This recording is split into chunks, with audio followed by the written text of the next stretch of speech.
Welcome back to Sportsworld. Well, I wouldn't dare spar with Jeff Fennick, but I like sparring with our next guest. How are you, Keith? I'm well, thanks, Bruce. I've got a bone to pick with you. Yes. I'm really disappointed. I've been told by the makeup lady that you brought in hot scones last week for everybody. Now, you haven't even tipped me a winner in 12 months, let alone bring in hot scones. Yeah, I didn't have time to bake this morning, Bruce. I'll do it next week. Make sure you do, Keithy. Tell you what, the oven was on in New Zealand yesterday. Rough Habit returned to racing and he returned a winner, making it 7 on the trot now. And the news is that although he's favourite for the Caulfield Cup, he will probably run in the Cox Plate in preference and then be aimed at the Japan Cup over where you're just returned from. Yeah, it's a good spot, isn't it? By the way, that phone number, it didn't work when I got there. Didn't it? Now, tell me about Surfers Paradise yesterday in the same race. He finished second, and trainer Dave O'Sullivan conceded that Surfers Paradise would be too immature for the Japan Cup this year, so he is leaving the New Zealand side of things to Rough Habit. And incidentally, young Michael Boyce, who's only 20, he left Brisbane last week to join up with John Wheeler as a stable jockey, and he rode Rough Habit yesterday, so that was a great start to his career there. OK, now I wonder if Superimposers put himself out of the Japan Cup picture by his run yesterday in the Chelmsford Stakes. Worrying, wasn't it? Because it was weight for age, and Darren Beedman told stewards that he just couldn't go the early pace, and he knew at the 1600 metres that Superimpose wouldn't be in the finish at all. And it seems that the jockeys in Sydney have now found a way to beat Superimpose, and that's clap on the pace. Strangely, and Lee Friedman also concedes this but doesn't know the answer why, he can finish on in handicaps. He's won 2 Doncasters and shooting for a second Epsom, so he can do it in handicaps, but strangely not at weight for age level. Well, Keith, he certainly didn't do it yesterday. Stylish Century went out hard as we go to the Chelmsford.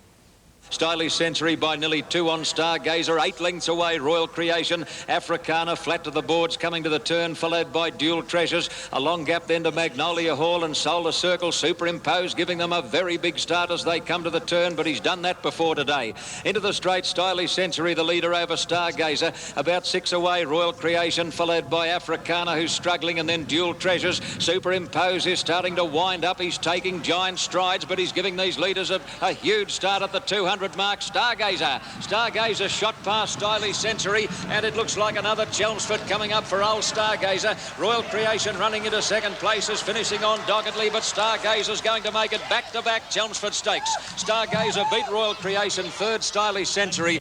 33 to 1 Stargazer. Royal Creations now run second in the Underwood, the Turnbull, the Chipping Norton, the Ranvet, the Queen Elizabeth, the Doncaster and the Chelmsford and the Diners Club. In total, 13 times in the runner-up stall, and that was Tommy Smith's 14 Chelmsford Stakes win yesterday. Amazing performance. He's a pretty good horse, Stargazer. I mean, he's not at the top, but he's won 860,000. Yesterday, the Tramway, which is the one of the big sprints in the spring in Sydney, was won by a horse who started at 160 to 1, having his first start at Randwick. Length away, Ice Cream Sunday, followed by Quicksilver Cindy, and then Majestic Boy, Young Carbinia, Mobile Peter, followed by Luddenham Deposition. Bold Rancher very wide on the home turn, and then Coy County and Lee's Bidders tailed off as they turn the corner. Past the 400 mark, coming over the rise, and Before Breakfast had sprinted up to go to the front. Before Breakfast in front on top of the rise, but they're coming from everywhere now. Here comes Twiglet and Majestic Boy joining in on the outside. Mobile Peter at long odds is running a bit of a race. Majestic Boy in front. Mobile Peter's the one to go out after him. The bookies cheer. Mobile Peter and Johnny Grisdale are swooshing home to win the Tramway handicap. A great country galloper. Mobile Peter beat Majestic Boy. Liverstone Lane third. 160's the winner, 50's the second horse. Bold Rancher, not a bad run, just behind the place getters. I thought he was the eye-catching run in the race. It was a race that punters would want to forget, Bruce. For 50 cents in Victoria, the Quinella paid more than $1,600. Beautiful result if you're clever enough to get it. What about Bold Promise yesterday? Were you impressed with her win? Yes, I was, and I thought before the race there was a wee doubt whether she had come back. I know she did it hard at her first up run from a wide barrier, but she was still beaten, I thought, on her merits almost that day, but yesterday she was impressive. Yes, Furious Stakes. Let's have a look at Jimmy Cassidy on Bold Promise. Come to the 700 mark, Lady Nikolai in front. A length on Tyrannic, a length and a half to Zephyr, followed by Temple Fire. 2 to Bold Promise on the outside of Rue Quinn, a gap to Jasmine Garden, followed by God's Prospect. Electrique is well back and hard-ridden, so is Pippi War, and tailed off Couchet as they turn the corner.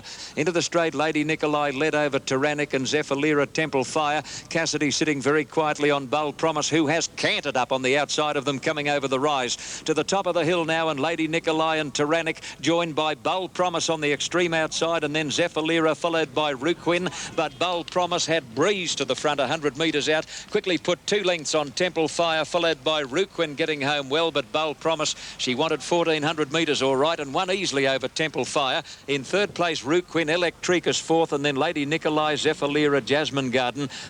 Yeah, she's won 7 out of 10, 1.7 million. You'd guess what, the Flight Stakes, a Group 1 race at Randwick, and maybe the 1,000 guineas for her? I'd think so, Bruce, and Jim Cassidy there filling in for Mick Dittman, who is suspended. Cassidy, of course, will face a decision when he comes to Melbourne on whether to ride Shaftesbury Avenue or Rough Habit in the Cox Place. Gee, that is a tough one. Shaftesbury Avenue will have his next run, I think, at Moonee Valley over a mile in the Fian. And I wouldn't ride him off just because he was beaten in the Manikato. 2 other 3-year-olds won in Sydney yesterday. Kinjite carried a heap of weight.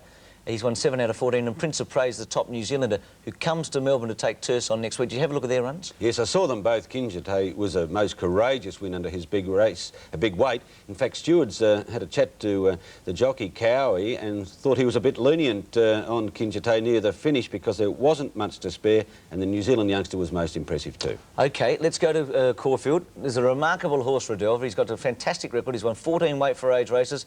Tremendous finish here in the Memsie with Street Ruffian and some very good Melbourne Cup guides, dare I say, just behind the winners. Starting to gain ground rapidly as they come around the turn, followed by Mantelpiece, who's looking for a runner. Street Ruffian being tackled by Redelver, and the big chestnut looming up on the outside, going after Street Ruffian, 300 a runner. They're clear from Super Fiesta. Here comes Mannerism putting in her claim. High Waters is further back. Nelligan's Flyer, Weekend Delight from a long way back. Redelver, Street Ruffian fighting on gamely, and Mannerism is joining in. Redelver on the outside, Street Ruffian still in front. Street Ruffian, Redelver, they go to the line. Nearly a dead heat. Nearly a dead heat between Redelver and Street Ruffian, with Mannerism ahead away in third place in a thriller. Well, he got there, Redelver. What about these Melbourne Cup horses? I'm talking about Mannerism, Weekend Delight, and I guess from a Caulfield Cup point of view, Mantelpiece. Yes, 3 good runs. Mannerism will improve quickly from that run. Weekend Delight, I had a look at her in the mounting yard. She's a little tummy, and with that run yesterday, she's going to be almost ready to win, and Mantelpiece too will improve, Bruce. Yeah, they were good runs, weren't they? Yep. Redelver, a bulldog performance, and I thought that the Shane Dye's ride there on the second place getter really showed his skill. He nursed Street Ruffian and almost pinched the race. What about his ride on Terce? Well, it was a ride that was described as kindly as confidence and as cruelly as arrogance or lairising. What Shane Dye in the straight? Well, firstly, he purposely allowed Terce to drop out to last, as though he had many lengths on the opposition, and then in the straight, he virtually held Terce back to his rivals as he looked right, left and centre. I've not seen anything like it since Roy Higgins did almost the same on Hyperno at Moonee Valley. Don't bring that in the cup where he got beaten. Clear day. Midge did him, rolled him. I think that'll bring back a memory for the Professor. Let's have a look at Shane Dye. Is this confidence or arrogance? Just last of all as they come around the home turn, 400 to go. Roxy Dancer about 2.5 lengths to you. Matilda Andy's Reward. Very deep on the track, but making ground now is Terce. Coming down the outside and wider on the track then is Business Beater. Terce is racing up very quickly on the outside to go to these leaders and coming down past the 200. Terce has taken the leader. Dye having a look across to see where the others are. He sets Terce alight now, and Terce is race clear. It's far too good. Naturalism flying home will be all too late. It's hands and heels by Shane Dye on Terce. He wins by a half length to Naturalism. Business Beater's third. Did the stewards call him in after the race? Not an official line in the book, but I know that Pat Lawler was not impressed, and had the result, which it couldn't have happened anyway, had it been different, like that infamous Moonee Valley Cup, we would not have seen Shane Dye for the rest of the spring and maybe well into the autumn. Would have been very costly. This is a good horse. This is a very good horse. He will run next Saturday, and that's another bonus for Melbourne racegoers to see him in the Ascot Vale Stakes at Flemington. 1,200 metres, set weights with penalties, and a field limited to 12. So if you've got racing in your blood, go to Flemington next Saturday to see this great horse. Don't know how they're going to beat him, though. No, he looks fantastic, and he might go all the way to the Cox Plate. Petrobus Welter was the opening event on the program yesterday. Now, Bart Cummings has used this race a couple of times. Valeur and Galilee were runners in this. The horse that runs third, have a look at him, Mountain Rule. McCarthy wins easily, but Mountain Rule might be a bit of a chance in the staying races later this year. They come around the home turn. McCarthy's kicked away about 2 lengths. Grooming right around the outside. Dubai Desert now getting into the clear. Danois can't go on. Then Big Baron, the strategist, losing ground on the inside, followed by Mountain Rule and Slalom King as they straighten up. McCarthy headed for home with a nice handy break, about 4 or 5 lengths to Dubai Desert, who's under the whip. And they're well clear of the strategist, and back behind them then came Big Baron, and down the outside Grooming. McCarthy with what looks to be a winning lead at the 150 metre mark. He's well clear of Dubai Desert, who can't bridge the gap. Grooming coming home well when the race is all all over, and so is Mountain Ruler. But McCarthy won by 5 lengths to Dubai Desert. Mountain Ruler, very good run third, followed by Big Baron. Keith, what's that race he's ended for Mountain Rule? Well, I couldn't agree with you that was any sort of a Cups trial from Mountain Rule, really. Something had to run on, Bruce. Fair dinkum. You're not putting him on your list, are you? Oh, I like him. Do you? He's a great trainer too, Kerry Jordan. I think this horse is a real Melbourne Cup over. All right, well, he will improve, but I thought he'd have to do a lot better than that yesterday. Okay. I'm a tougher marker than you. No doubt about that. You probably gave Carl Lewis no hope halfway up the straight in the Tokyo race. Now, listen, just stay there, Keith. With spring sprung, the better horses are returning to the track, but one course that won't see any action until summer is Sydney's Rose Hill. Conscious of the track's limitations in wet weather, the Sydney Turf Club has decided to completely excavate and relay the course proper. It's a gigantic task, but Cameron Williams reports the club's confident work will be finished in time to host racing as early as January and certainly before March, and that means the rich Golden Slipper Carnival. Rose Hill was one of Australia's most picturesque racetracks, but these days the home of the Golden Slipper looks more like the Kalahari than 2.5 kilometres of carefully nurtured turf. 45,000 cubic metres of soil has been excavated to make way for a better drainage medium, and when it's refilled, 40,000 square metres of new turf will be laid, all at a cost of $3.7 million. The old track was never going to get any better. This certainly is a very large step in the right direction. I think we're going to see a change of attitude by trainers when they're nominating horses for Rose Hill. We're certainly going to see a change of attitude when it comes to scratching horses when tracks are wet, and hopefully we're going to see a change by the punters in attitude of when they're betting on our races here, particularly in wet conditions. As racecourse manager, Lindsay Davies has always faced two areas of criticism. The first and most severe is that Rose Hill is a bog after heavy rain. They were lucky to race at all in 1990 when Kenny Ladd won the Slipper. I mean, it was a fair criticism. It was a fact of life. This track has been down for an awful long time. The money wasn't around. The expertise probably wasn't around years ago when the track was first laid. The demands of modern day racing demand that you have good tracks. This is the sort of formation that we're putting in now that'll guarantee that.